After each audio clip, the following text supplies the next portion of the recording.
Good morning everybody, my name is डाली जोशी। आज का जो आपका टॉपिक है लाइब्रेरी मैनेजमेंट, जिसमें आप लोगों की आज जो श्रृंखला चल रही है, जिसमें आपकी फर्स्ट यूनिट, सेकेंड यूनिट और कंप्यूटर की यूनिट, 3 यूनिटें कंप्लीट हो चुकी हैं आप लोगों की लाइब्रेरी सेकेंड ग्रेड की। और ये यूनिटें इतनी महत्वपूर्ण है कि अगर आप लोग इन यूनिटों को देखते हैं तो इनसे क्वेश्चन जरूर फंसेंगे, क्योंकि ये सारे क्वेश्चन जो भी मैं आपको करा रही हूँ टॉपिक बाय टॉपिक, सारे प्रीवियस ईयर क्वेश्चन, मॉक्स और उसके साथ करंट को मिलाकर मैंने आपके सामने ये क्वेश्चन रखे हुए हैं। और ये क्वेश्चन आप लोग जिसमें पैड में आप लेते हैं आपको फ्री ऑफ कॉस्ट मिल रहे हैं, तो इन क्वेश्चनों को आप जरूर करके जाना।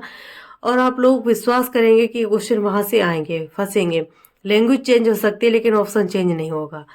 दूसरा पॉइंट यह है कि आप लोगों के इस जो थ्योरी वाले जो पेपर में चला रही हूँ, इसमें आपके टॉपिक बाय टॉपिक जो क्वेश्चन चल रहे हैं, इनके खत्म होने के पश्चात आप लोगों का ये 2-3 दिन में कंप्लीट हो जाएगा। उसके पश्चात मैं आप लोगों के लिए एमसीक्यू लेकर आऊंगी। एमसीक्यू वो सिलेक्टेड एमसीक्यू होंगे हर एक टॉपिक के। जैसे फर्स्ट यूनिट है तो फर्स्ट यूनिट के 300 क्वेश्चन होंगे। वो 300 क्वेश्चन ऐसे क्वेश्चन होंगे जिसमें से क्वेश्चन आना ही आना है, कि वो सारे क्वेश्चन हमारे बहुत ही इंपॉर्टेंट क्वेश्चन होंगे।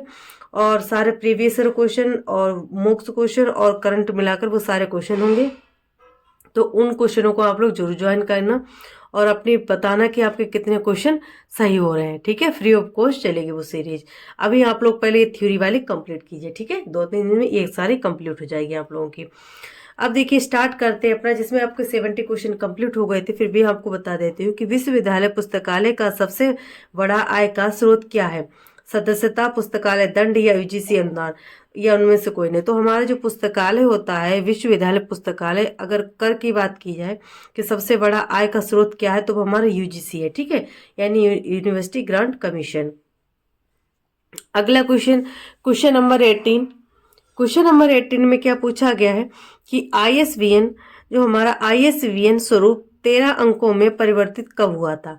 अब आईएसबीएन से क्वेश्चन बनेगा तो आईएसबीएन से आप लोग किस तरीके से कि पूछा जाए, 1 जनवरी 2006 से, या फिर 1 जनवरी 2007, 1 जून 2007, उपयुक्त में से कोई नहीं। तो जो हमारा आईएसबीएन था, आईएसबीएन अगर पूछा जाए कि पहले कितने अंकों का था, तो पहले 10 अंकों का था। उसके पहले बाद में कितने अंकों का हुआ, तो 13 अंकों का हुआ। कब हुआ, तो 1 जनवरी 2007 में ये कितने अंकों का हो गया? ये हो गया था 13 अंकों का। ठीक है, अब इससे कुछ इंपॉर्टेंट बनेंगे क्वेश्चन, वो आपको कर लीजिए। देखिए, जैसे जो हमारी हमने आपको बताया आईएसबीएन, क्वेश्चन नंबर 18। ठीक है, क्वेश्चन नंबर 18 में क्या पूछा गया है? आईएसबीएन। तो आईएसबीएन के रिलेटेड किस तरीके से क्वेश्चन बनेंगे? पहले इसकी फुल फॉर्म क्या है? तो इंटरनेशनल स्टैंडर्ड बुक नंबर। क्या है? इंटरनेशनल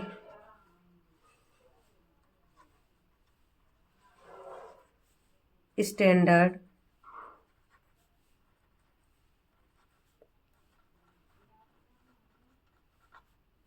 ठीक है, इंटरनेशनल स्टैंडर्ड बुक नंबर, ये क्या है? इसकी फुल फॉर्म है। ठीक है, अब देखिए, पूछा जाए कि सबसे पहले इसको इंट्रोड्यूस कब किया गया? ठीक है, इसको इंट्रोड्यूस पूछा जाए, क्या इसको इंट्रोड्यूस किसने किया, कब किया? तो इसको किया था 1900। कब किया? तो 1900। अगर पूछा, देखिए सबसे पहले अगर याद रख लेना आप लोग, अगर इंट्रोड्यूस की बात पूछी जाए तो 1970 में। ठीक है, इंट्रोड्यूस कब किया गया? तो 1970 में। वही पूछा जाए कि जो इसके पितामह कौन है? ठीक है, किसके? तो आईएसबीएन के पितामह, यानी फादर ऑफ आईएसबीएन, पितामह कौन है?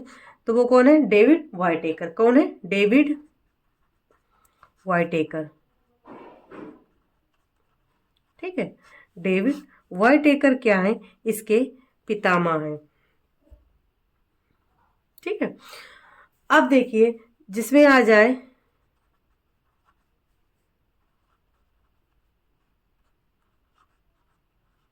जो डेविड वाइटेकर है, क्या है? इसके पितामह। किसके हैं? तो आईएसबीएन के।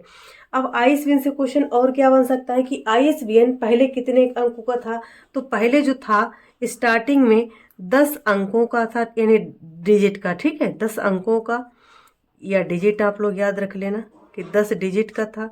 कब था? तो 2000, ये दो हमारा आईएसबीएन बना था, कब बना था? तो देखिए सबसे पहले मैं तो आपको बता दिया था जैसे 2007 में, ठीक है। लेकिन अगर पूछा जाए कि 2007 से पहले 1 जनवरी 2007 से पहले आईएसबीएन 1 जनवरी 2007 से पहले आईएसबीएन कितने अंकों का था? 10 अंकों का, ठीक है। और कितने पार्ट में डिवाइड था? तो 4 पार्ट में, ठीक है। कितने पार्ट में डिवाइड था? 4 पार्ट में। जब 10 अंकों का था तो 4 पार्ट में डिवाइड था, ठीक है।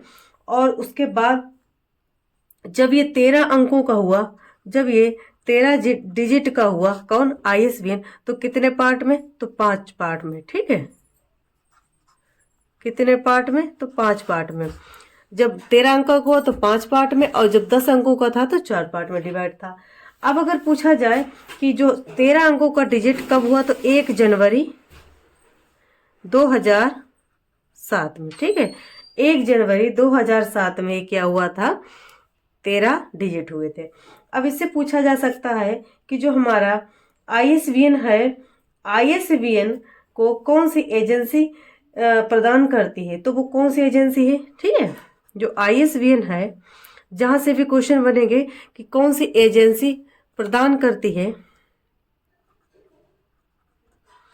एजेंसी की बात आए कि आईएसबीएन में कौन सी एजेंसी प्रदान करती है, तो वो कौन सी? हमारे राजा राम मोहन राय, राजा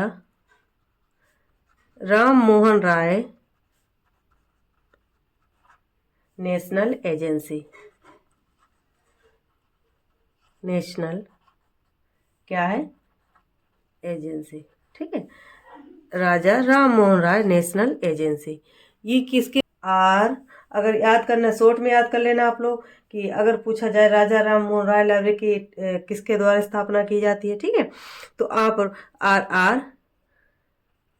RRNA, ठीक है। राजा राम मोहन राय नेशनल, राजा राम मोहन राय नेशनल एजेंसी, ठीक है। RRNA, ठीक है। इसके द्वारा क्या की जाती है? प्रकाशित की जाती है। और उसके बाद जैसे आप लोग याद रख लेना ये किसके द्वारा?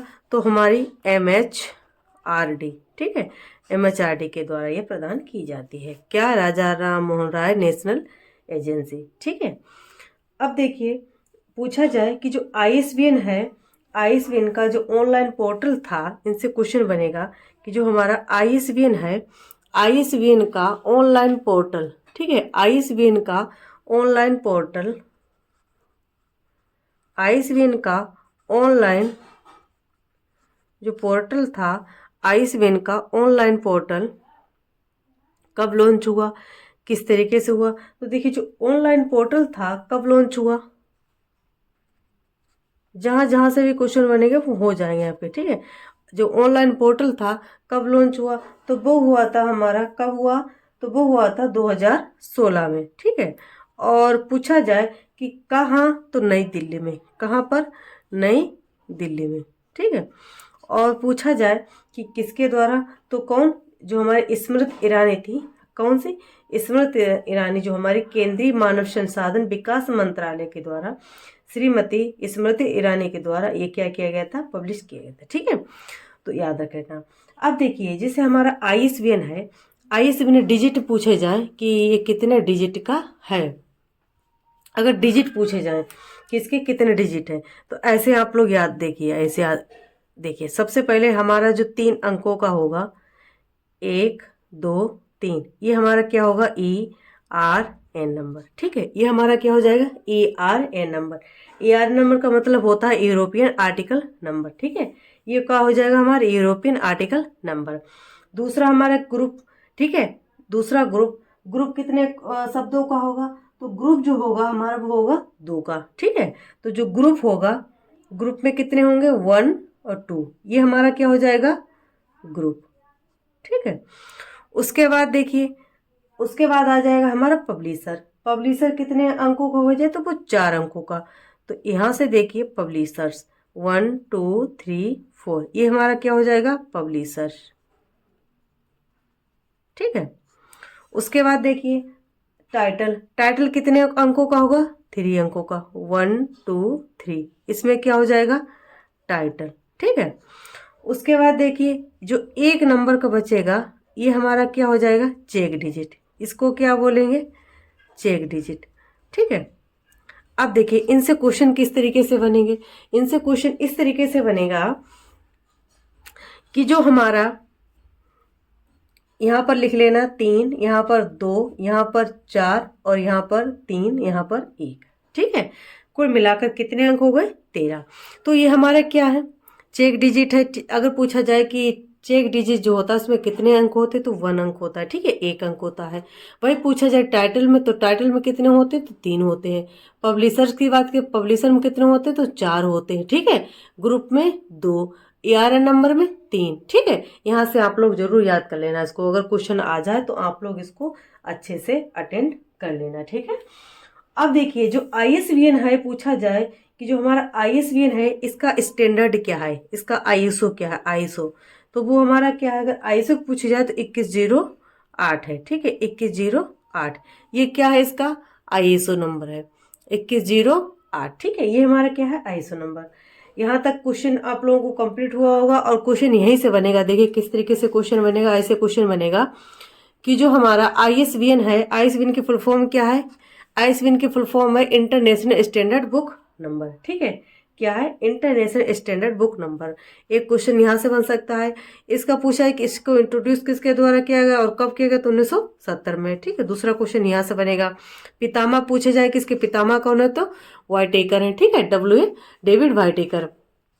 उसके बाद पूछा जाए कि ये पहले कितने अंकों का था, तो पहले अंकों को कितने अंकों का था, 10 अंकों का, और कितने पार्ट में, तो हमारे कितने पार्ट में, 4 पार्ट में डिवाइड था।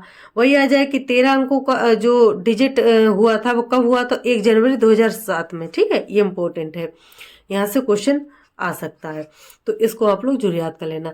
उसके बाद देखिए जो हमारा ISBN है, ISBN किस एजेंसी के द्वारा दिया जाता है, तो हमारा राजा राम मोहन राय नेशनल एजेंसी के द्वारा, ठीक है। इसकी क्या है, RRNA। किसके द्वारा एक प्रकाश के, तो MHRD के द्वारा। अगर पूछा जाए कि इसका ऑनलाइन पोर्टल कब लॉन्च किया गया, तो 2016 में, ठीक है। और इसमें अगर पूछा जाए कि जो इसके नंबर हैं, कौन कौन से नंबर, जैसे ARN नंबर, ये हमारा क्या करता है, ये भौगोलिक जो दशा होता है, जैसे कहाँ से प्रकाशित हो रही है, तो यूरोपियन आर्टिकल नंबर भौगोलिक दिशा को दर्शाता है, ठीक है। जो ग्रुप होता है, इसमें अंक भी पूछा जा सकता है कि ग्रुप में, तो देखिए ग्रुप में 1 और 2, ऐसे याद रख लेना कि ग्रुप में 2, ARN नंबर में 1 2 3, ठीक है। इसमें कितने डिजिट हो जाएंगे, 3 नंबर, ठीक है, ग्रुप में 2। पब्लिशर्स की याद रख लेना, पब्लिशर में कितने हो जाएंगे, 4, ठीक है। पब्लिशर से याद कर लेना कि जो ऐसा 4 बन जाएगा, ठीक है, P का, तो आप लोग याद रख लेना कि पब्लिशर्स में कितने अंक होंगे, तो 4। टाइटल में, तो टाइटल T है, इस तरीके से जो बड़े बड़े आ रहे हैं याद रख लेना कि 3, ठीक है। तो टाइटल से 3, और चेक डिजिट जो फर्स्ट होगा, ठीक है, फर्स्ट नंबर से चेक हो जाएगा। तो यहाँ तक आप लोग याद रख लेना। ISO पूछा जाए तो 2108 इसका ISO नंबर स्टैंडर्ड नंबर है, ठीक है। अगला क्वेश्चन नंबर, अगर पूछा जाए अगला क्वेश्चन नंबर 19।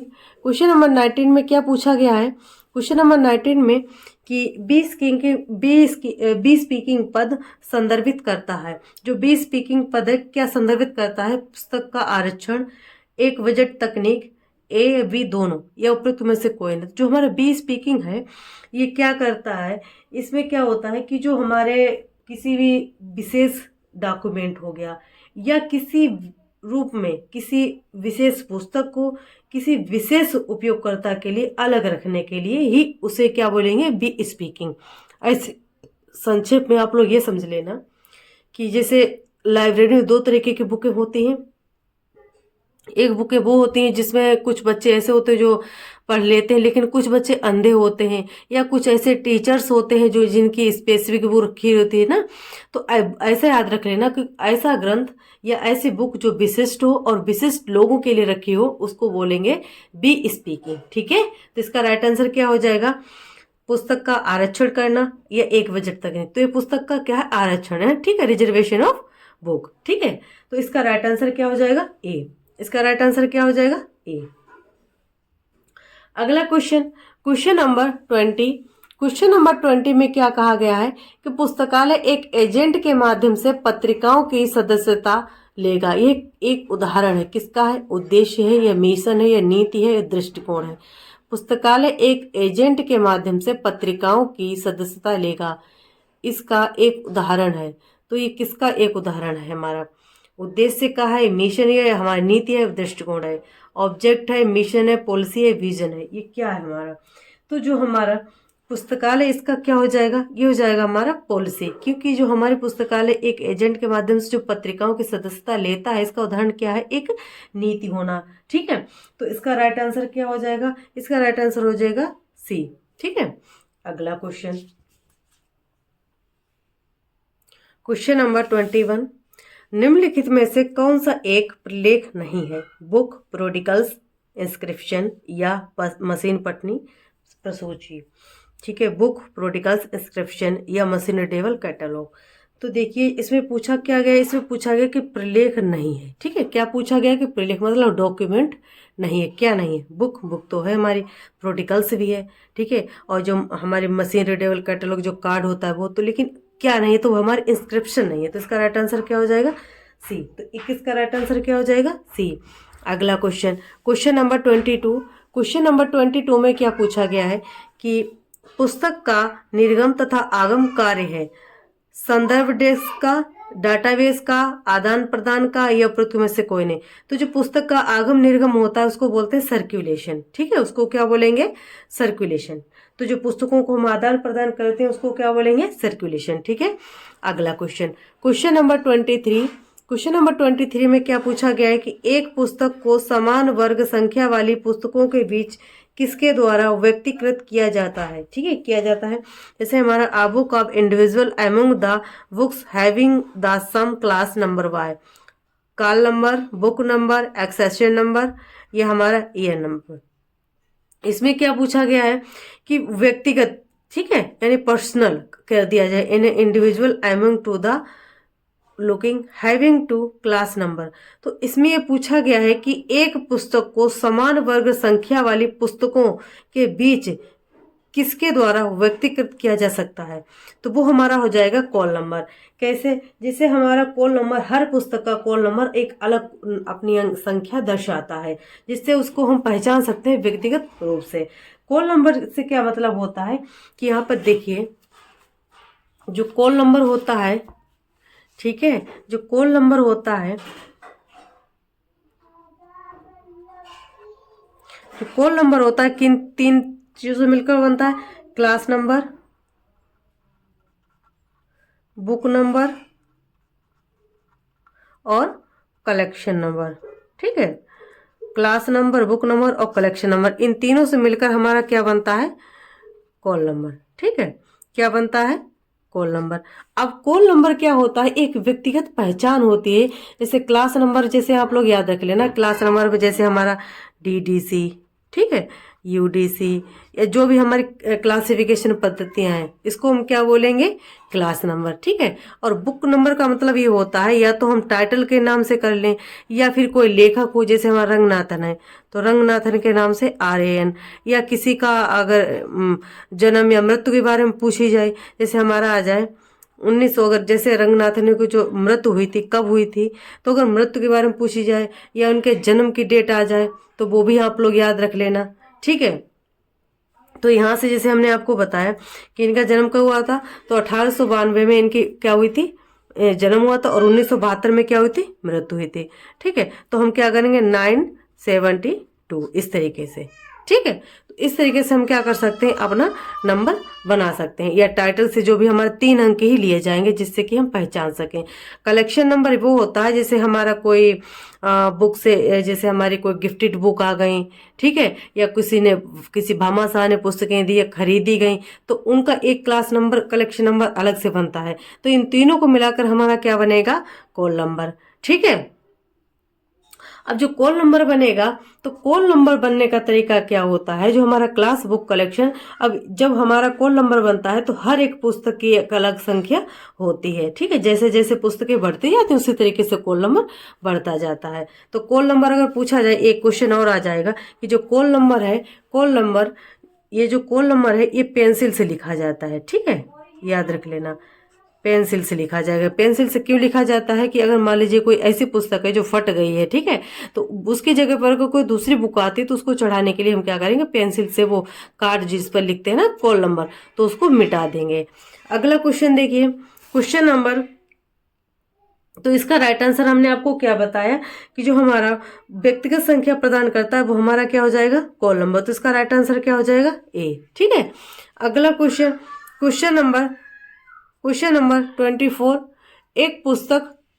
एक पुस्तक अधिग्रहण के पश्चात यह वर्गीकरण तथा प्रसूचीकरण के लिए ली जाती है। जो हमारी एक पुस्तक है अधिग्रहण के पश्चात यह वर्गीकरण तथा प्रसूचीकरण के लिए ली जाती है। अधिग्रहण विभाग, प्रक्रिया विभाग, प्रलेखी विभाग, उपरोक्त में से कोई नहीं। तो इसका राइट आंसर क्या हो जाएगा, देखिए जो हमारा अगर पूछा जाए कि एक पुस्तक अधिग्रहण के पश्चात, यानी जो हमारी पुस्तक है कोई एक्विजिशन हमने करा लिया, उसके पश्चात वर्गीकरण सूचीकरण के लिए जाती है, वो किस विभाग में जाती है। तो वो किस विभाग में जाती है वो आप लोगों को पता होना चाहिए। वो हमारे किस में जाएगी, प्रोसेसिंग सेक्शन में। ठीक है, किस में जाएगी, हमारी प्रोसेसिंग सेक्शन में, जो हमारे टेक्निकल सेक्शन होता है। ठीक है, तो टेक्निकल सेक्शन में हम क्लासिफिकेशन और कैटालॉगिंग करते हैं, यहाँ से याद रख लेना आप लोग। अगला क्वेश्चन नंबर 25। क्वेश्चन नंबर 25 में क्या पूछा गया है कि एसडीआई का तात्पर्य है, यानी एसडीआई स्टैंड फॉर सूचना के लिए चयनित मांग या सूचना का चयनित प्रसार, या ए और बी, उपरोक्त में से कोई नहीं। तो जो हमारा एसडीआई है वो हमारा क्या है, सिलेक्टिव डिमांड फॉर इंफॉर्मेशन या सिलेक्टिव डिसेमिनेशन ऑफ इंफॉर्मेशन। इसका राइट आंसर क्या हो जाएगा, बी। अब देखिए एसडीआई से क्वेश्चन किस तरीके से बनते हैं। जो हमारा एसडीआई है किसके द्वारा दिया गया था, इससे क्वेश्चन जो भी बनेंगे वो आपको कंप्लीट करा देंगे। जो हमारा एसडीआई है किसके द्वारा बना या इसके कार्य क्या है। ठीक है, तो क्वेश्चन नंबर 25, क्वेश्चन नंबर 25 में क्या पूछा गया, एसडीआई के बारे में। एसडीआई, ठीक है, तो एसडीआई के बारे में पूछा गया है। तो एसडीआई को पूछा जाए कि एसडीआई को देने वाले कौन थे, तो कौन थे, एचपी लुहान। ठीक है, एचपी लुहान के द्वारा एसडीआई दिया गया था। अगर पूछा जाए कब, तो पूछा जाए कि जो एक्स वाई थ्योरी है, कौन सी, एक्स वाई थ्योरी, एक्स और वाई जो थ्योरी है, एक्स का मतलब क्या होता है, निराशावादी, ठीक है, और वाई का मतलब होता है आशावादी। अब जो ये थ्योरी दी थी आशावादी और निराशावादी, ये किसके द्वारा दी गई, डगलस मैकग्रेगर के द्वारा दी गई। किसके द्वारा, तो डगलस मैकग्रेगर के द्वारा, डगलस, ठीक है, डगलस मैकग्रेगर के द्वारा दी गई। कब दी गई, तो 1960 में। ठीक है, डगलस मैकग्रेगर के द्वारा वो कब दी गई, तो 1960 में। अगला question, question number 47। Question number 47 इसका राइट आंसर क्या हो जाएगा, जैसे मैंने आपको बताया, तो बी आंसर 1960 में। ठीक है, अगला क्वेश्चन, क्वेश्चन नंबर 47 में क्या पूछा गया कि प्रेरणा और व्यक्तित्व का एक कार्य है, क्या है, ग्रेगर का, मैस्लो का, फ्यूल का, उपरोक्त में से कोई नहीं। तो जो प्रेरणा यानी motivation to personality is a work, किसका है, ग्रेगर का, मैस्लो का, फ्यूल का। तो जो हमारा प्रेरणा है, ठीक है, ये किसका है, तो वो हमारा हो जाएगा किसका, मैस्लो का। ठीक है, मोटिवेशन पर्सनालिटी किसका हो जाएगा, मैस्लो का हो जाएगा। अगला question, question number 48। Question number 48, शून्य आधारित बजटिंग प्रणाली किस वर्ष विकसित हुई, 1949 में, 1970 में, 1965 में या 1971 में। तो जो शून्य आधारित जो बजटिंग प्रणाली है किस वर्ष प्रकाशित हुई, तो ये हुई थी हमारी 1970 में। ठीक है, जैसे मैंने आपको बताया कि पीटर फायर के द्वारा जीरो बेस्ड बजटिंग सिस्टम दिया गया था ना, जैसे जो आगामी वर्ष जो भी बनता है वो नया बने, तो वो हमारा क्या हो जाएगा, जीरो बेस्ड बजटिंग सिस्टम। ठीक है, पुराने को ना याद करके नया बनाए, तो वो हमारा हो जाएगा जीरो बेस्ड बजटिंग सिस्टम। कब, 1970 में, किसके द्वारा, तो पीटर फायर के द्वारा। ठीक है, अगला क्वेश्चन देखिए 49। क्वेश्चन नंबर 49 में क्या है कि फेल के द्वारा प्रबंधन के सिद्धांत किस वर्ष दिए गए थे, 1911 में, 1949 में, 1924 में, 1919 में। तो जो फ्यूल के द्वारा जो सिद्धांत दिए गए थे, किसके दिए गए थे, प्रबंधन के, किसके द्वारा, फ्यूल के द्वारा। कितने, तो 14 सिद्धांत दिए गए थे। कब दिए गए, तो 1916 में। ठीक है, तो इसका राइट आंसर क्या हो जाएगा, इसका राइट आंसर हो जाएगा, देखिए जो हमारा फ्यूल थे, इसमें राइट आंसर दिया नहीं, तो इसका राइट आंसर जो हमारे फ्यूल के द्वारा 49 जो क्वेश्चन है ना 49 वाला, 49 फ्यूल के द्वारा कितने, तो 14 सिद्धांत। ठीक है, फ्यूल के द्वारा कितने सिद्धांत दिए गए, तो 14 सिद्धांत दिए गए थे। किसके द्वारा, तो फ्यूल के द्वारा। और कब, तो 1916। ठीक है, अगला question, question number 50। Question number 50 में क्या पूछा गया है कि रंगनाथन ने प्रबंधन कार्यों को 8 तत्वों में विभाजित किया है। रंगनाथन ने प्रबंधन कार्यों को 8 तत्वों में विभाजित किया है, सत्य या असत्य है। तो जो रंगनाथन जी थे उन्होंने उसको 8 भागों में विभाजित किया कि प्रबंधन को, तो सत्य है का, नहीं। तो इसका राइट आंसर क्या हो जाएगा, बी। ठीक है, यहाँ तक आपकी जो श्रृंखला थी वो चली, जो मैंने आपको कराई।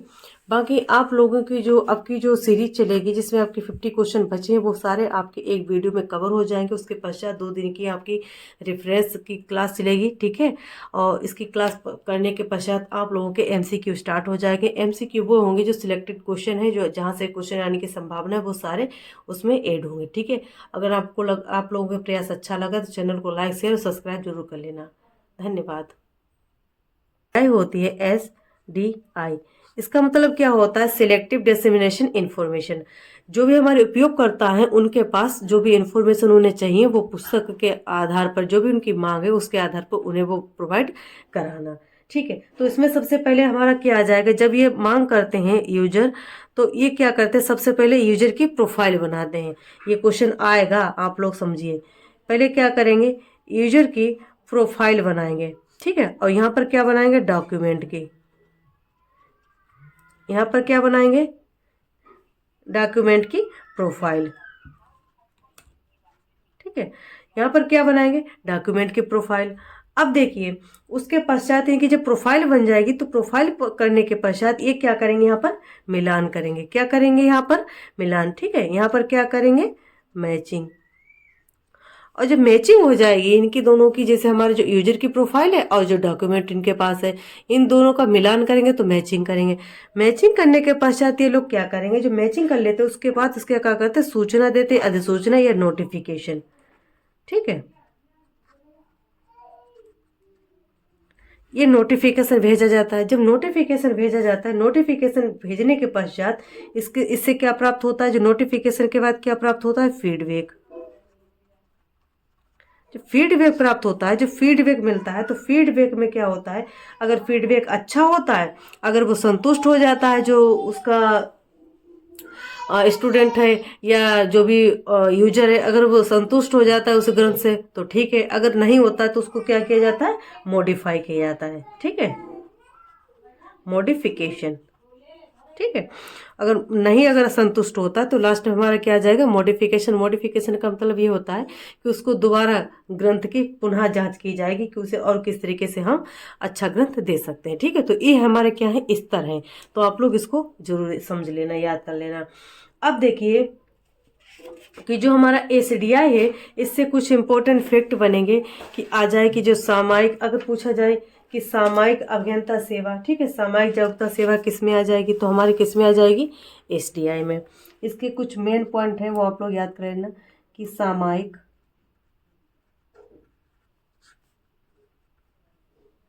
जागरूकता सेवा। ठीक है, सामायिक जागरूकता सेवा अगर पूछी जाए तो हमारे समझ लेना आप लोग कि ये हमारे क्या है, इसके की पॉइंट हैं, किसके हैं, SDI के। ऐसे आ जाए कि जो हमारा जो करंट अवेयरनेस सर्विस है, यानी क्या है, ये हमारा करंट अवेयरनेस सर्विस का क्या है, एक संशोधित स्वरूप है। क्या हमारा संशोधित स्वरूप। अब जो हमारे यूजर भी आते हैं जैसे SDI में और करंट अवेयरनेस सर्विस में, अगर दीर्घ और सूक्ष्म, इसमें त्वरित सूचना ऐसी होती है जैसे किसी ने कोई यूजर आया, उसने पूछा लाइब्रेरियन से कि वो पुस्तक कहाँ पर है, या पूछा कि भारत के प्रधानमंत्री कौन है, तो तुरंत उसका आंसर हो जाए तो वो हमारे करंट में आ जाएगा। अगर पूछा जाए आंसर तो उसको तुरंत ना आए तो वो हमारा किस में आ जाएगा, SDI में। लेकिन उन्हें क्या होता है, 2 दिन या हमारे 14 दिन के अंतर्गत या फिर हमारे 1 मंथ के अंतर्गत उनको जो सूचना है वो देनी होती है। ठीक है, वो हमारी किस में आ जाएगी, SDI में। अब देखिए जो हमारा एसडीआई से और क्वेश्चन किस तरीके से बनेंगे वो सारे जो इम्पोर्टेंट फैक्ट है वो बताऊंगी आपको। तो जैसे आ जाए कि ये जो हमारा एसडीआई क्या है, ये हमारा करंट का संशोधित स्वरूप है और ये सूचना का क्या है, एक स्वरूप है। ठीक है, ये क्या है, सूचना का एक स्वरूप है। ठीक है, ये क्या है, सूचना का एक स्वरूप है। उसके बाद देखिए, अगर आ जाए कि एसडीआई क्या करता है, एसडीआई सेंटर पावर पॉइंट का एक पाठक होता है। जैसे हमारा कोई जो पाठक है उसका क्या है, एक सेंटर पॉइंट होगा। ठीक है, पाठक का क्या होगा, एक सेंटर पॉइंट होगा। और पूछा जाए कि जो एसडीआई है क्या करता है, अनुवाद सेवा का भी एक उदाहरण है। ये क्या है, अनुवाद, यह अनुवाद सेवा का एक उदाहरण है। ठीक है, क्या है, एसडीआई। एसडीआई क्या है, अनुवाद सेवा का एक उदाहरण है। ठीक है, और इससे पूछा जाए कि टेबल ऑफ कंटेंट वो किसके द्वारा दी जाती है, तो हमारी एसडीआई के द्वारा।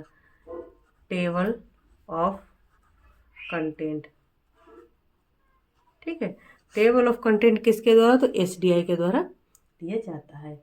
ठीक है, और इससे जैसे क्वेश्चन बनेंगे तो मैं आपको आगे बताऊंगी। बाकी जितने भी क्वेश्चन बन रहे थे एसडीआई से रिलेटेड वो मैंने आपको बताया। ठीक है, जैसे एसडीआई के बारे में मैंने आपको बताया कि किसको किसने दिया, तो एचपी लोहान के द्वारा। कब, तो 1961 में।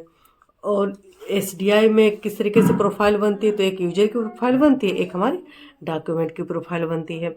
इन दोनों की जो प्रोफाइल बन जाती है, प्रोफाइल में क्या होता है कि यूजर की जो डिमांड होती है वो एक तरफ लिख ली जाती है, और जो डॉक्यूमेंट होता है वो उसके पास उसको मैच किया जाता है कि उसके पास वो बुक है या नहीं है। अगर उसके पास वो बुक होती है तो ठीक है, अगर नहीं होती तो क्या करता है, वो नोटिफिकेशन भेजता है। नोटिफिकेशन में क्या होता है, जो यूजर होता है वो बताता है कि ये पुस्तक हमें चाहिए या नहीं चाहिए उससे रिलेटेड। अगर वो पुस्तक सही बोलता है तो ठीक है, अगर नहीं होता है तो उसको फिर से मॉडिफाई किया जाता है। ठीक है, तो ये हमारे क्या हो जाएंगे, इसके स्तर हो जाएंगे। उसके पश्चात मैंने आपको बताया कि जो हमारे जो करंट अफेयर्स सर्विस है ये क्या है, एसडीआई का ही एक स्वरूप है। ठीक है, तो सामाजिक जागरूकता सेवा क्या है, इसका ही एक प्रकार है। ये क्या होती है, करंट अफेयर्स का संशोधित स्वरूप है। अगर पूछा जाए कि करंट का संशोधित स्वरूप क्या है, तो हमारा एसडीआई है। ये सूचना का क्या है, एक स्वरूप है, और ये अनुवाद सेवा का भी एक उदाहरण है। ठीक है, और टेबल ऑफ कंटेंट आ जाए तभी क्या हो जाएगा, हमारा एसडीआई। ठीक है, यहाँ तक कंप्लीट हुआ आप लोगों का। अगला क्वेश्चन देखिए, क्वेश्चन नंबर 26। क्वेश्चन नंबर 26 में क्या पूछा गया है कि टी क्यू एम का पूर्ण रूप क्या है। टी क्यू एम हमारी यानी what is the full form of T Q M, total quality management या total quality manager, third quality management या थर्ड क्वालिटी मैनेजर। तो जो हमारा टोटल क्वालिटी मैनेजमेंट हो जाएगा, इसका राइट आंसर क्या हो जाएगा, फर्स्ट, टोटल क्वालिटी मैनेजमेंट। ठीक है, अब देखिए जो हमारा टेक्यूम है, टेक्यूम से क्वेश्चन आ जाए कि इसके खोजकर्ता कौन है, किसने दिया था, तो आप लोग इसको भी याद रख लेना। ठीक है, तो जिससे क्वेश्चन आ जाए हमारा question number 26, T Q M. ठीक है, टी क्यू एम की पूरे पूछा जाए कि इसके खोजकर्ता कौन है। अगर इसके खोजकर्ता पूछे जाए तो वो कौन है, WA शेवर्ट, WA शेवर्ट। ठीक है, WA शेवर्ट क्या है, इसके लेखक हैं। अगर पूछा जाए प्रमोटेड किसके द्वारा किया गया, अगर प्रमोटेड की बात की जाए कि इसको प्रमोटेड किसके द्वारा किया गया, तो वो कौन थे, एडवर्ड डेविंग। ठीक है, William Edwards Deming, William Edward Deming. ठीक है, विलियम एडवर्ड डेमिंग जो थे हमारे, कब, तो 1900, अगर पूछा जाए कि इन्होंने कब, तो 1993 तक। ठीक है, कब, तो 1900 से 1993 तक। ठीक है, यहाँ तक हुआ था। अगला क्वेश्चन देखिए, इसमें अगर आ जाए एक क्वेश्चन और बनेगा कि फादर ऑफ क्वालिटी मैनेजमेंट, पूछा जाए कि father of quality management father of quality management के जो फादर ऑफ क्वालिटी मैनेजमेंट के फादर कौन है, तो वो हमारे कौन आ जाएंगे, जेएम जुरान। ठीक है, कौन आ जाएंगे, जेएम जुरान, याद रख लेना। यहाँ से क्वेश्चन बनेगा तो जो मेन मेन पॉइंट है। अगला क्वेश्चन देखिए, क्वेश्चन नंबर 27। क्वेश्चन नंबर 27 में क्या कहा गया है कि प्रबंधन के जनक के रूप में कौन जाना जाता है, हेनरी फ्योल, गुलिक या वीआर सिंह या ए मैस्लो। तो जो हमारे father of management, father of management के बारे में पूछा जाए कि फादर ऑफ मैनेजमेंट कौन है, तो उनके बारे में पूछा जाए तो वो हमारे कौन आ जाएंगे, हेनरी फ्योल। ठीक है, इस तरीके से हेनरी फ्योल, अगर इनके पूछा जाए कि 14 सिद्धांत किसने दिए तो हेनरी फ्योल ने दिए थे। वही आ जाए कि साइंटिफिक मैनेजमेंट तो कौन थे, टेलर जी थे। ठीक है, यहाँ से क्वेश्चन बनेगा तो वो आप लोग याद रख लेना। अगला क्वेश्चन देखिए, क्वेश्चन नंबर 28। संदर्भ सेवा प्रदान करने वाले व्यक्ति को कहा जाता है पुस्तकालय अध्यक्ष, उप पुस्तकालय अध्यक्ष, सहायक पुस्तकालय अध्यक्ष या संदर्भ पुस्तकालय अध्यक्ष। संदर्भ सेवा प्रदान करने वाले व्यक्ति को क्या कहा जाता है, जो इंफॉर्मेशन प्रोवाइड कराता है उसको क्या कहा जाता है, बताइए आप लोग। तो उसको कहा जाता है संदर्भ यानी रेफरेंस लाइब्रेरियन। ठीक है, रेफरेंस जो सर्विस प्रदान करता है उसको क्या बोलेंगे, रेफरेंस लाइब्रेरियन। ठीक है, इसका राइट आंसर रेफरेंस लाइब्रेरियन। अगला क्वेश्चन, क्वेश्चन नंबर 29। शून्य आधारित बजटिंग सिस्टम किसके द्वारा प्रतिपादित किया गया था, ड्रकर के द्वारा, कौला के द्वारा, मेयो के द्वारा या पीटर फायर के द्वारा। तो जो हमारा शून्य आधारित बजट है किसके द्वारा, तो पीटर फायर के द्वारा। और कब, तो 1970 में। तो यहाँ का इसका राइट आंसर क्या हो जाएगा, डी। ठीक है, अब शून्य आधारित बजट से अगर क्वेश्चन आए तो वो आप लोग एक बार देख लीजिए कि आ जाए कि जो शून्य आधारित बजटिंग सिस्टम था किसके द्वारा दिया गया। क्वेश्चन नंबर क्या है, तो क्वेश्चन नंबर जो था हमारा 29। ठीक है, 29 क्वेश्चन है, शून्य आधारित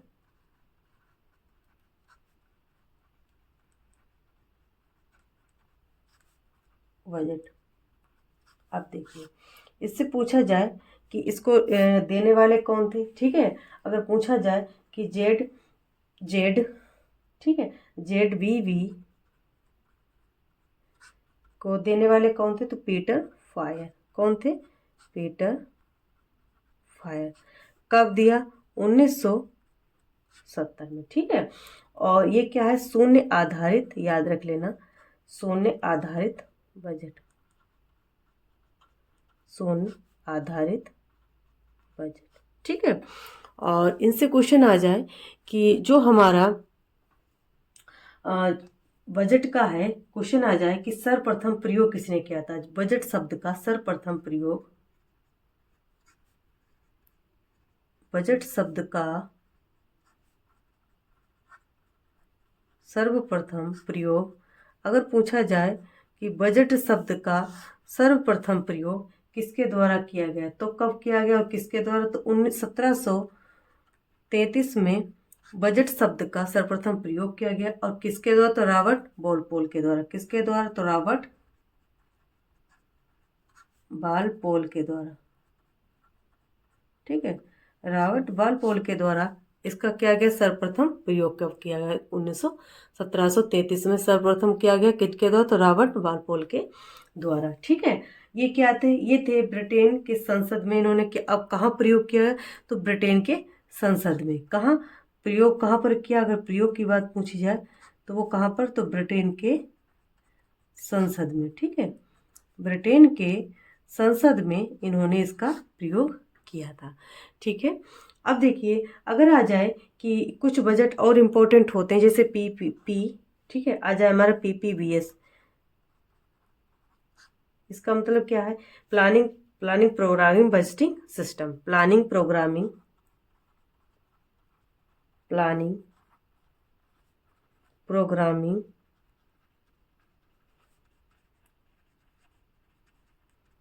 budgeting system, planning programming budgeting system. ठीक है, इनसे क्वेश्चन आ जाए तो आप लोग किस तरीके से क्वेश्चन अटेंड, जैसे यहाँ पर देखिए हमारा आ जाए PPBS, PPVS, प्लानिंग, ठीक है, प्रोग्रामिंग बजटिंग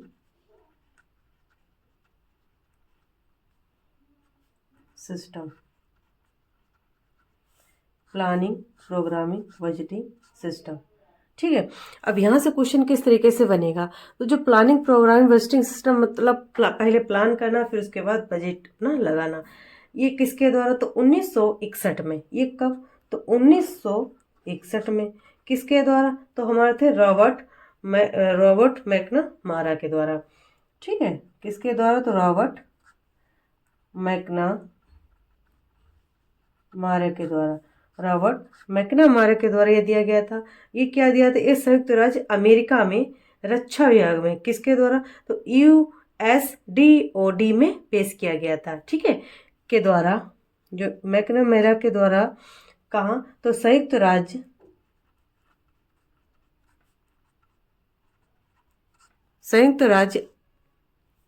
अमेरिका में जो रक्षा विभाग है ना, संयुक्त राज्य अमेरिका में रक्षा विभाग में, कहाँ पर, USDOD। ठीक है, USDOD में पेश किया गया। याद रख लेना कि जो PPPS है, यानी double PVS, planning, programming, budgeting system. ठीक है, तो इसमें क्या है कि जो बजट बनाया था किसके द्वारा, तो 1961 में। किसके द्वारा, तो रॉबर्ट मैकनामारा के द्वारा। और ये किसके द्वारा, संयुक्त राज्य अमेरिका में USDOD में पेश किया गया था। ठीक है, अगला क्वेश्चन देखिए। क्वेश्चन नंबर आपका कंप्लीट हो गया था, जिसमें हम लोग को बताया था कि हमारे बजट से रिलेटेड। ठीक है, तो इस तरीके से अगर क्वेश्चन आ जाए तो आप लोग जरूर अटेंड करना। उसके बाद देखिए क्वेश्चन नंबर 30। क्वेश्चन नंबर 30 में क्या पूछा गया है कि सेल्फ सूची एक महत्वपूर्ण उपकरण है वर्गीकरण के लिए, प्रसूचीकरण के लिए, या भंडार सत्यापन के लिए, या परिसंचरण के लिए। तो जो सेल्फ सूची है किसका उदाहरण है, क्लासिफिकेशन के लिए, कैटलॉगिंग के लिए, स्टॉक वेरिफिकेशन के लिए, सर्कुलेशन के लिए। तो आप लोग बताइए इसका राइट आंसर क्या हो जाएगा, स्टॉक वेरिफिकेशन के लिए। ठीक है, जो हमारा सेल्फ लिस्ट होती है ना, उसमें हम क्या करते हैं, स्टॉक वेरिफिकेशन करते हैं। इसका राइट आंसर क्या हो जाएगा, C। अगला क्वेश्चन देखिए, क्वेश्चन नंबर 31। ई संसाधन सहभागिता एक भाग है। E resource sharing is the part of e library cooperation, library service, library management, library catalogue. किसका भाग है, क्या है, ई संसाधन। ठीक है, हमारा ई रिसोर्स किसका भाग है। तो आप बताइए किसका भाग है, ये हमारा हो जाएगा लाइब्रेरी सर्विस का, यानी पुस्तकालय प्रशासन का। इसका राइट आंसर क्या हो जाएगा, B। अगला क्वेश्चन नंबर 32। क्वेश्चन नंबर 32 क्या पूछा गया है कि परिसंचरण विभाग को के रूप में जाना जाता है, मुख्य विभाग के रूप में, पुराना विभाग के रूप में, लोन विभाग, या उपयुक्त में से कोई नहीं। तो जो हमारे परिसंचरण विभाग है किस रूप में जाना जाता है, तो वो हमारा जाना जाता है जो हमारे लोन डिपार्टमेंट में। ठीक है, जो हमारा सर्कुलेशन डिपार्टमेंट होता है उसमें क्या होता है, लोन डिपार्टमेंट के नाम से जाना जाता है। उसका राइट आंसर क्या हो जाएगा, C। ठीक है, अगला क्वेश्चन नंबर 33। क्वेश्चन नंबर 33 में पूछा गया है कि पुस्तक के अंत का दूसरा नाम है आखिरी पुस्तक, पुस्तक समाप्त, पुस्तक रिपोर्ट, या पुस्तक उपयुक्त में से सही। तो बताइए क्या हो जाएगा इसका राइट आंसर। तो जो हमारा पुस्तक के अंत का दूसरा नाम क्या है, तो वो हो जाएगा हमारा पुस्तक सपोर्ट। ठीक है, वो हमारा क्या हो जाएगा, पुस्तक सपोर्ट। अब इससे जैसे आ जाए कि पुस्तक के अंत का जो पेज होता है, पुस्तक के अंत का अगर पेज की बात की जाए तब तो अलग बात है, लेकिन पुस्तक के अंत का दूसरा नाम क्या है, तो पुस्तक का सपोर्ट। ठीक है, इसका राइट आंसर C हो जाएगा। अगर इसमें पेज की बात की जाती है तो इसमें पुस्तक का आखिरी पुस्तक, या पुस्तक समाप्त, या पुस्तक सपोर्ट, तो ये हमारे चारों हो जाते, तो इसका राइट आंसर D हो जाता। लेकिन इसमें खाली ये पूछा गया कि दूसरा नाम क्या है। ठीक है, पुस्तक के अंत का, तो पुस्तक सपोर्ट हो जाएगा। अगला क्वेश्चन नंबर 34। क्वेश्चन नंबर 34 में क्या पूछा गया, कार्डेक्स का प्रयोग किया जाता है थीसिस में, पुस्तक में, जर्नल्स प्रोडिकल्स में, या उपयुक्त में से कोई नहीं। जो कार्डेक्स होता है, कार्डेक्स का प्रयोग किसमें किया जाता है, वो हमारे जर्नल्स प्रोडिकल्स। ठीक है, तो कार्डेक्स किसके लिए, तो प्रोडिकल्स के लिए। अगला क्वेश्चन नंबर 35। क्वेश्चन नंबर 35 में पूछा गया है कि which type of document is a book, Meta, micro, या हमारा सीरियलाइज्ड, या मैक्रो। तो जो हमारा पुस्तक किस प्रकार का दस्तावेज है, हमारा मेटा है, माइक्रो है या क्रमबद्ध है, ये हमारा मैक्रो है। इसका राइट आंसर क्या हो जाएगा? इसका हो जाएगा हमारा मैक्रो। ठीक है, किस प्रकार का है? मैक्रो प्रकार का है हमारा पुस्तक। क्या है? मैक्रो प्रकार का क्या है? एक दस्तावेज है। इंपॉर्टेंट क्वेश्चन है, आप लोग जरूर इसको याद कर लेना। क्वेश्चन नंबर 36, नेटवर्क चार्जिंग प्रणाली पेश की गई थी। जो हमारी नेटवर्क चार्जिंग प्रणाली है पेश की गई थी रंगनाथन के द्वारा, विल्स के द्वारा, कटर के द्वारा, ब्राउन के द्वारा। तो जो हमारी नेटवर्क चार्जिंग प्रणाली है किसके द्वारा विकसित की गई? तो यहाँ से पूछा जाए रंगनाथन के द्वारा, तो हमारी जो नेटवर्क है वो किसके द्वारा? तो जॉन कॉटन डाना के द्वारा प्रदान की गई थी। ठीक है, पेश की किसके द्वारा की गई थी? जॉन कॉटन डाना के द्वारा। इसका राइट आंसर नहीं हमारे रंगनाथन जी होंगे, ठीक है, और ना विल्स होंगे, ना कटर होंगे, ना ब्राउन होंगे, क्योंकि नीना ही ब्राउन के द्वारा अलग क्वेश्चन बन जाएगा। जॉन कॉटन के द्वारा तो निवारक चार्जिंग प्रणाली। तो इसका राइट आंसर अभी इसमें नहीं है। ठीक है, इसका राइट आंसर क्या हो जाएगा? John cotton Dana. कौन हो जाएंगे हमारे? John cotton Dana.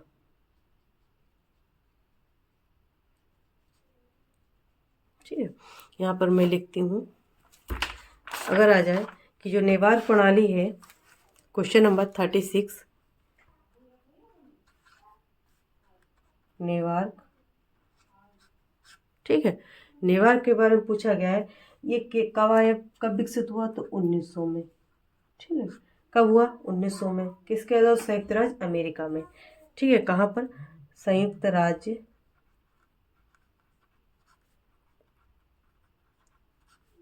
राज्य अमेरिका में। ठीक है, कहाँ पर? संयुक्त राज्य अमेरिका में। ये कहाँ पर? तो हमारा न्यू जर्सी में। कहाँ पर? न्यू जर्सी में। ठीक है, न्यू जर्सी राज्य में। ठीक है, न्यू जर्सी राज्य में संयुक्त राज्य अमेरिका में प्रकाशित हुआ था। इसके किसके द्वारा पेश किया गया? अगर पेश की बात की जाए, ये किसके द्वारा पेश किया गया? तो कौन थे? John cotton Dana. John cotton Dana. ठीक है, जॉन कॉटन डाना के द्वारा ये क्या की गई थी? पेश की गई थी। ठीक है, और अगर पूछा जाए कि इसका आकार की पूछा जाए या इसका साइज पूछा जाए, अगर इसका साइज पूछा जाए तो कितना? 5x3 क्या है इसका साइज है? किसका है? हमारा नेवार प्रणाली का। ठीक है, और ये किस प्रकार का है अगर पूछा जाए, तो इसमें अगर पूछा जाए कि इसमें क्या होता है, जो 5x3 का जो आकार होते हैं, क्या होता है कि जो पुस्तक की जो पॉकेट होती है, ठीक है, पुस्तक की पॉकेट में पुस्तक के अंदरूनी भाग में क्या करते हैं? चिपका दिया जाता है, जिससे क्या होता है कि हमें सूचना मिलती रहती है। अगला क्वेश्चन देखिए, क्वेश्चन नंबर 37। क्वेश्चन नंबर 37 देखिए, क्वेश्चन नंबर 37 का बात क्या है कि डिस्प्ले रैंक मुख्य रूप से 3 प्रकार के होते हैं। कौन से होते हैं? तो बताइए, जो डिस्प्ले रैंक होते हैं किस प्रकार के होते हैं? कबूतर छेद के प्रकार के, स्टेप प्रकार के, एचो प्रकार के, या स्टील कैबिनेट के, या वुड कैबिनेट, या प्लास्टिक कैबिनेट, या आयरन कैबिनेट, या उपयुक्त में से कोई नहीं। तो जो हमारे डिस्प्ले रैंक मुख्य रूप से कितने प्रकार के होते हैं? 3 प्रकार के होते हैं। एक तो हमारा स्टील कैबिनेट, या वुड का, या प्लास्टिक का। ठीक है, इसका राइट आंसर क्या हो जाएगा? बी। अगला क्वेश्चन देखिए, क्वेश्चन नंबर 38। क्वेश्चन नंबर 38 में क्या पूछा गया है? क्वेश्चन नंबर 38, रंगनाथन ने प्रबंधन कार्यों को डैश घटकों में विभाजित किया है। कितने घटकों में विभाजित किया है? इसको स्किप करते हैं, क्योंकि इसमें अगर पूछा जाए तो इसमें 3 भागों में उन्होंने किया था। ठीक है, तो यहाँ पर जो आंसर है वो राइट है नहीं, इसलिए। अगला क्वेश्चन देखिए, क्वेश्चन नंबर 39। क्वेश्चन नंबर 39, एक कॉलेज पुस्तकालय का बजट किसके द्वारा पास किया गया था? उच्च शिक्षा के लिए, पुस्तकालय कमेटी के लिए, कार्यपालक परिषद के लिए, या कॉलेज के प्राचार्य के लिए? एक कॉलेज पुस्तकालय का बजट किसके द्वारा पास किया गया था? तो वो हमारा किसके द्वारा पास किया गया था?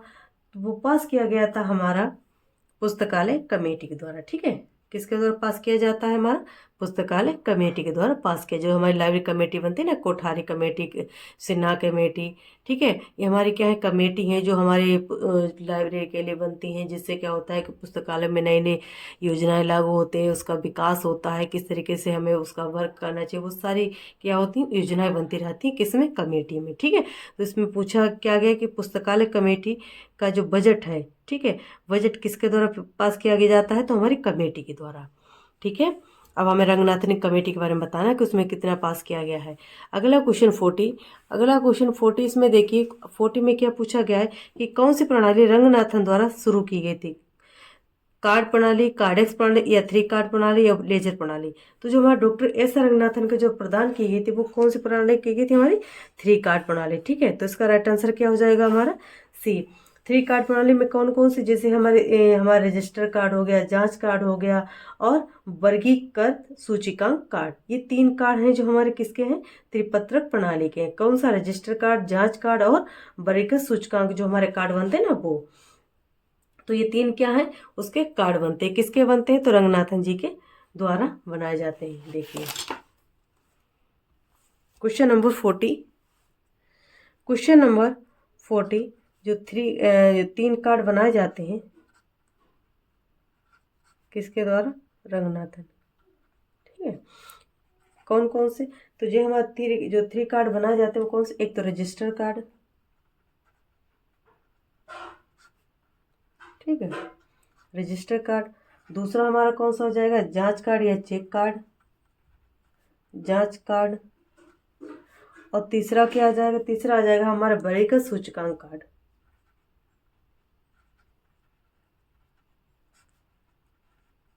वर्गीकृत सूचकांक कार्ड। ठीक है। ये हमारे क्या है, तीन कार्ड है जिससे हमारे डॉक्टर एस रंगनाथन ने बताया था। कौन कौन से तीन कार्ड थे, रजिस्टर कार्ड, जांच कार्ड, वर्गीकृत सूचकांक कार्ड। ठीक है। अगला question, question number 41। Question number 41 में क्या पूछा गया है कि नीना ई ब्राउन ने ब्राउनेज चार्जिंग प्रणाली किस वर्ष में खोजी। 1995 में, 1895 में, 1885 में, या 1975 में। तो जो नीना ई ब्राउन थे इनके द्वारा कौन सी, तो कब किसके द्वारा, तो 1895 के द्वारा। इसका राइट आंसर क्या हो जाएगा, बी। ठीक है। इसका टिकट साइज क्या है, 3x2। ठीक है। अगला question, question number 42। Question number 42 में क्या पूछा गया है, प्रेरणा का द्विकारक सिद्धांत किसके द्वारा शुरू किया गया। ट्रेकर के द्वारा, फेयोल के द्वारा, हर्जबर्ग के द्वारा, या मैकॉल्बिन के द्वारा। तो जो हमारे प्रेरणा का द्विकारक सिद्धांत जो था किसके द्वारा प्रकाशित किया गया था, तो वो किया गया था, अगर टू फैक्टर थ्योरी पूछी जाए तो हमारे किसके द्वारा, हर्जबर्ग के द्वारा। इसका राइट आंसर क्या हो जाएगा, सी। ठीक है। हर्जबर्ग के द्वारा टू फैक्टर थ्योरी, यानी two factor theory motivation is announced to वायुन, तो किसके द्वारा, तो हमारे हर्जबर्ग के द्वारा। इसका राइट आंसर क्या हो जाएगा, सी। अगला question, question number 43। Question number 43 में क्या पूछा गया है कि नौकरी विवरण टेस्ट के लिए उपकरण के रूप में काम कर सकता है। नौकरी विश्लेषण के लिए, प्रदर्शन मूल्यांकन के लिए, या सामान्य कर्मचारी प्रबंधन के लिए, या उपरोक्त में से कोई नहीं। जो 43 है इसका राइट आंसर क्या हो जाएगा, प्रदर्शन मूल्यांकन के लिए। ठीक है। प्रदर्शन मूल्यांकन के लिए नौकरी विवरण क्या होता है, प्रदर्शन मूल्यांकन के लिए उपकरण के रूप में काम कर सकता है। ठीक है। अगला question, question number 44। Question number 44 में क्या पूछा गया, आग, पानी, कीड़ा और मनुष्य, ये चार पुस्तकालय के क्या है, सहयोगकर्ता, कारक, शत्रु, मित्र। तो हमारी क्या हो जाएंगे, जो हमारी आग है, आग क्या कर सकती है, पुस्तकों को जला सकती है, पानी भिगो सकता है, कीड़े उसको खा सकते हैं पुस्तकों, मनुष्य उसको फाड़ दे सकता है, पढ़ता है तो उसको खराब कर देता है। ठीक है। तो इसमें क्या हो जाएंगे, इसके शत्रु हो जाएंगे। इसका राइट आंसर क्या हो जाएगा, सी। ठीक है। इसका राइट आंसर क्या हो जाएगा, सी। अगला question, question number 41, question number आ जाएगा 45। क्वेश्चन नंबर 45 में क्या पूछा गया है कि वैज्ञानिक प्रबंधन के सिद्धांत किसके द्वारा दिए गए थे। टेलर के द्वारा, ड्रकर के द्वारा, विल्स के द्वारा, या फेयोल के द्वारा। जो वैज्ञानिक सिद्धांत थे वो किसके द्वारा दिए गए थे, तो वो दिए गए थे हमारे टेक्लस मैकग्रेगर के द्वारा। तो इसका राइट आंसर क्या हो जाएगा, अगर पूछा जाए कि जो हमारे अगर साइंटिफिक की पूछी जाए कि प्रिंसिपल ऑफ साइंटिफिक मैनेजमेंट, ठीक है, साइंटिफिक अगर पूछा जाए तो हमारे कौन हो जाएंगे, टेलर। ठीक है। और वही अगर आ जाए कि खाली सिद्धांत किसने दिए, तो फेयोल ने दिए थे सिद्धांत, 14 सिद्धांत दिए थे। ठीक है।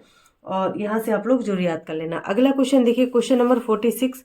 क्वेश्चन नंबर 46 में क्या पूछा गया है, एक्स एवं वाई थ्योरी का सिद्धांत किस वर्ष प्रकट हुआ। 1967, 1960, 1965, 1969। तो जो एक्स वाई थ्योरी थी ये हमारी क्या है, देखिए एक्स और वाई थ्योरी आप लोग याद रख लेना कि जो एक्स वाई थ्योरी थी किसके द्वारा, डगलस मैक